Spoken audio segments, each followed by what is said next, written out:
దాదాపుగా కూటమి ప్రభుత్వం ఏర్పడి సంవత్సరం కాలం గడుస్తూ ఉన్నప్పటికీ ఎక్కడా కూడా ఎన్నికల్లో ఇచ్చినటువంటి ఏ ఒక్క వాగ్దానాన్ని కూడా ఈ రోజుకి నెరవేర్చినటువంటి పరిస్థితి కనిపించట్లేదు. పూర్తిగా దోపిడీయే ఎజెండాగా రాష్ట్రం మొత్తం కూడా అన్ని ప్రాంతాల్లోని అన్ని నియోజకవర్గాల్లోని కూడా ఇవాళ కూటమి శాసనసభ్యులు కానీ కూటమి నాయకులు కానీ దాని మీద వాళ్ళ ధ్యాస అంతా కూడా కేంద్రీకరించి పనిచేస్తూ ఉన్నటువంటి పరిస్థితి కనిపిస్తూ ఉంది. అందుగురించే ఓ బాధ్యత గల ప్రతిపక్షంగా ఏదైతే ఎన్నికల్లో ఇచ్చినటువంటి వాగ్దానాలని నెరవేర్చేటట్టుగా ప్రభుత్వాన్ని నిలదీసేటట్టుగా ప్రతి గ్రామంలోని కూడా వైఎస్ఆర్ కాంగ్రెస్ పార్టీ శ్రేణులని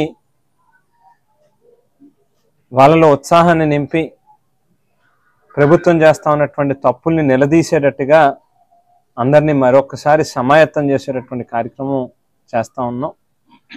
ముఖ్యంగా రాజానగరం నియోజకవర్గంలో ప్రతి గ్రామంలోని కూడా వైఎస్ఆర్ కాంగ్రెస్ పార్టీకి బలమైనటువంటి క్యాడర్ ఉంది. గడిచినటువంటి 5 ఏళ్ళు ప్రతి గ్రామంలోని పెద్ద ఎత్తున కోట్లాది రూపాయలతో అభివృద్ధి కార్యక్రమాలు కానీ సంక్షేమ పథకాలు కానీ నిర్వహించడం జరిగింది, ప్రజలకు అందించడం జరిగింది. దాదాపు ప్రతి గ్రామంలోని కూడా సీనియర్ నాయకత్వం సంవత్సరాల తరబడి ప్రజలకి సేవలు అందిస్తూ ఉన్నటువంటి కుటుంబాలు, అలాగే కొత్త తరం వాళ్ళు కానీ అంతా కాంబినేషన్లో ప్రతి గ్రామంలోని కూడా ఇవాళ ఉన్నారు. వాళ్ళందరినీ కూడా మరొకసారి ఒక తాటి మీదకి తీసుకొచ్చి అందరం కలిపి ఈ ప్రభుత్వం చేస్తూ ఉన్నటువంటి తప్పుల్ని నిలదీయాలి అనేటువంటి ఉద్దేశంతో కార్యకర్తలతో మరింత మమేకమైనటువంటి కార్యక్రమం చేస్తూనే ఇవాళ బుల్లెదులపాలెం గ్రామంలో కూడా ముఖ్యమైనటువంటి నాయకులు కార్యకర్తలు అందరితో కలిసి కూర్చోవడం జరిగింది. డెఫినెట్గా రానున్నటువంటి రోజుల్లో ఒక బలమైనటువంటి శక్తిగా